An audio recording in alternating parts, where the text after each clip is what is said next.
భాగవత పద్యమకరంద ప్రియులరా నమస్తే.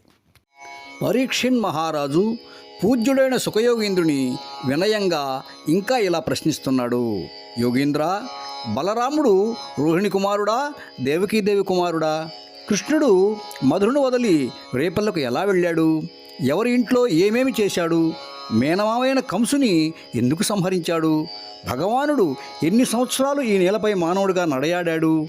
ఆయనకు ఎందరు భార్యలు? వారితో ఎలా ఉండేవాడు? ఇంకా ఆయన చేసిన కార్యాలేమిటి? ఆ మాధవుని చరిత్రనంతా నాకు సవివరంగా చెప్పండి అన్నాడు.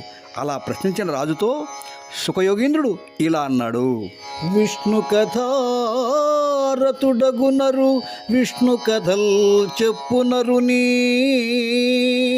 వినుచుండునరు విష్ణు కథా సంప్రశ్నము విష్ణుపదీ జలము భంగి విమలుని జేయున్.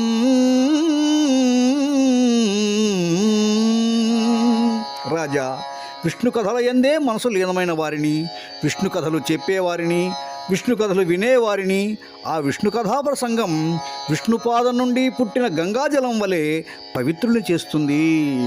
రాజేంద్ర విను తొల్లి రాజలాంఛనముల వేల సంఖ్యల దైత్య విభులు దన్ను ఆక్రమించిన భారమగజాలక భూమి గోరూపమై బ్రహ్మజేరబోయి కన్నీరు మున్నీరుగా రోదనము సేయ కరుణతో భావించి కమలభవుడు ధరణి నూరడబల్కి ధాత్రియు వేల్పులు కదలిరా విష్ణుని కాననేగి పురుష సూక్తంబు చదివి అద్భుత సమాధి నుండి ఒక మాట విని వారి జోద్భవుండు వినుడు వేల్పులు ధరయునే విన్న ఎట్టి పలుకు వివరింతునని ప్రీతి పలికెదెలియా.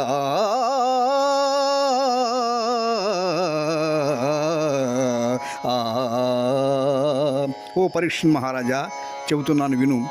పూర్వం భూదేవి దుష్ట రాక్షస భారాన్ని మోయలేక గోరూపంలో బ్రహ్మను ఆశ్రయించి కన్నీరు మున్నీరుగా విలపించి తన గోడు వినిపించింది. బ్రహ్మ భూదేవిని ఓదార్చి దేవతలను భూదేవిని వెంట పెట్టుకొని మహావిష్ణువును దర్శించాడు. పురుష సూక్తంతో స్తుతించి సమాధిస్థితుడైన బ్రహ్మకు ఒక మాట వినిపించింది. ఆ మాటను బ్రహ్మ భూదేవికి దేవతలకు వినిపిస్తాను అని ఇలా అన్నాడు.